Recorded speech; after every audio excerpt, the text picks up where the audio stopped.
गाजीपुर जनपद पौराणिक काल से ही सिद्धस्थली रही है।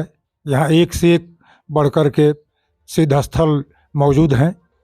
हम आज आपको जानकारी देने जा रहे हैं 12 चौर ब्लॉक अंतर्गत ऊंचा डी में विराजमान श्री नागेश्वर नाथ महादेव के बारे में।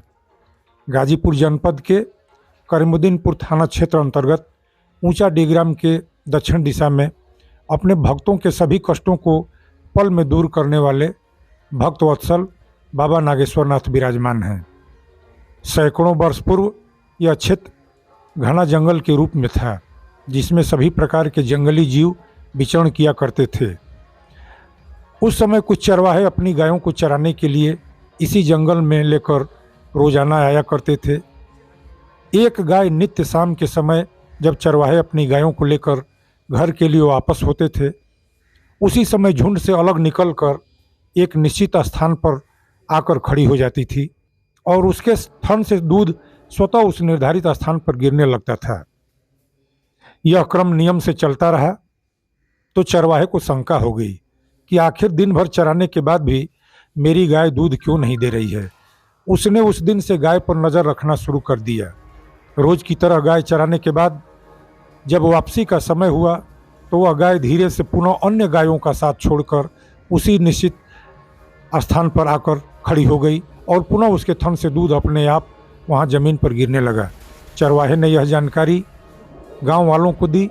सभी गांव वालों ने उस स्थान की सफाई करने के बाद जब खुदाई की तो भगवान भोलेनाथ का यह दिव्य एवं अत्यंत ही दुर्लभ शिवलिंग दिखाई दिया, जिसका निचला सिरा कितना नीचे तक है आज तक किसी को नहीं पता है।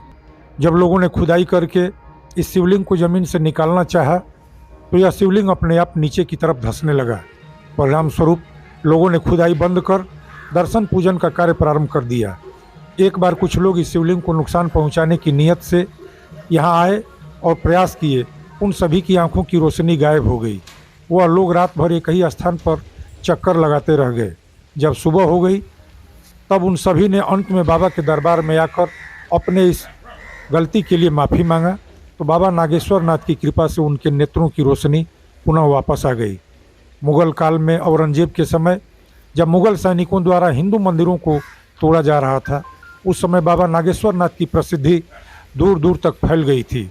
नागेश्वर नाथ की प्रसिद्धि सुनकर इस शिवलिंग को भी तोड़ने का प्रयास किया गया, लेकिन नाकामयाब रहे। आज भी इस दुर्लभ शिवलिंग पर उनके द्वारा किए गए प्रहार का निशान साफ साफ दिखाई देता है। अयोध्या से बक्सर जाते समय महर्षि विश्वामित्र के साथ भगवान राम लक्ष्मण जब लखनेश्वर डी की स्थापना के बाद यहाँ से होकर के ही कष्टणी धाम व कामेश्वर धाम कारों में रात्रि विश्राम कर बक्सर पहुँचे थे। बाबा नागेश्वर नाथ के पीछे एक सुंदर पोखरा स्थित है, जिसमें पक्के घाट बने हैं। भव्य गेट एवं यहाँ का शांत व हरा भरा वातावरण यहाँ हर आने वाले को पुनः यहाँ आने के लिए मजबूर करता है।